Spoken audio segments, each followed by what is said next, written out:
وعلیکم السلام ورحمۃ اللہ وبرکاتہ۔ اللہ رب العالمین آپ کو جزائے خیر عطا فرمائے۔ یزید کے سلسلے میں جو کچھ آپ نے سنا ہے، حقیقت یہ ہے کہ ہم نے بھی بہت کچھ سنا تھا، بلکہ یزید کو جب بھی کوسنے کا موقع آتا ہے تو کہتے یزید پلید کہا جاتا ہے۔ یہ ان لوگوں کی طرف سے آتا ہے جو لوگ مشرک ہیں، اللہ رب العالمین کے الوہیت میں شرک کرتے ہیں، اللہ رب العالمین کی ربوبیت میں شرک کرتے ہیں، اللہ رب العالمین کے اسماء اور صفات کے اندر شرک کرتے ہیں۔ یہ سبائی ٹولہ ہے۔ کون سا ٹولہ ہے؟ سبائی ٹولہ ہے۔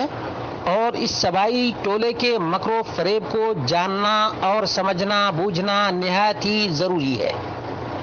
اصل چیز یہ ہے کہ یزید بن معاویہ ہی تنقید کا نشانہ نہیں، بلکہ یزید بن معاویہ کی آڑ میں معاویہ رضی اللہ تعالی عنہ صحابی رسول اور کاتب وحی الہی ہیں، اور جو آدمی معاویہ رضی اللہ عنہ پہ کیچڑ اچھالے گا، ظاہر سی بات ہے اس کا اثر قرآن کریم پر بھی پڑے گا، کیونکہ کاتب وحی پر جب آپ کا اعتماد اٹھ جائے گا تو ظاہر سی بات ہے کاتب وحی نے جو قرآن لکھا ہے اس سے بھی آپ کا ایمان اٹھ جائے گا، یقین اٹھ جائے گا، اعتماد اٹھ جائے گا۔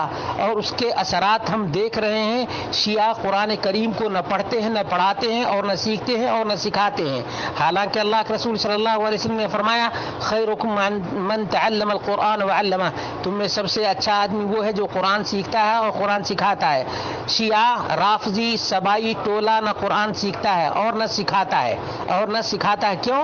اصل بات یہ ہے کہ یزید کی آڑ میں معاویہ کو نشانہ بناتے ہیں یہ لوگ، اور معاویہ کو نشانہ بنا کر قرآن کو نشانہ بناتے ہیں۔ اس مکر و فریب کو سمجھنے کی ہم سب کو ضرورت ہے۔ یزید بن معاویہ کے بارے میں جو کچھ کہا جاتا ہے اس سے وہ کوسوں دور ہے۔ یزید بن معاویہ کا قتل حسین سے ذرہ برابر کوئی واسطہ اور کوئی تعلق نہیں ہے۔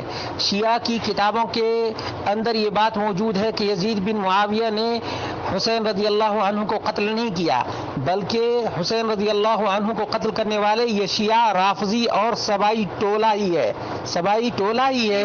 اس لیے ہم سب کو عقل کا ناخن لینا چاہیے، اور جو شیعہ باتیں پھیلا رکھے ہیں ہمارے سماج اور معاشرے میں، اس کی تنقیح اور اس کی توضیح اور اس کی تحقیق کرنے کی ضرورت ہے۔ اللہ رب العالمین ہم سب کو توفیق عطا فرمائے۔ یزید بن معاویہ کو جیسے ہی پتہ چلا کہ حسین رضی اللہ تعالی عنہ کی شہادت واقع ہو گئی ہے تو انہوں نے عبید اللہ بن زیاد کے بارے میں آپ لوگوں کو پتہ ہونا چاہیے کہ عبید اللہ بن زیاد یہ علی رضی اللہ عنہ کے جیش کے اندر اور علی رضی اللہ عنہ کے فوج کے اندر تھا۔ یہ بات بہت لوگوں کی مکاری اور عیاری کو سمجھ سکیں۔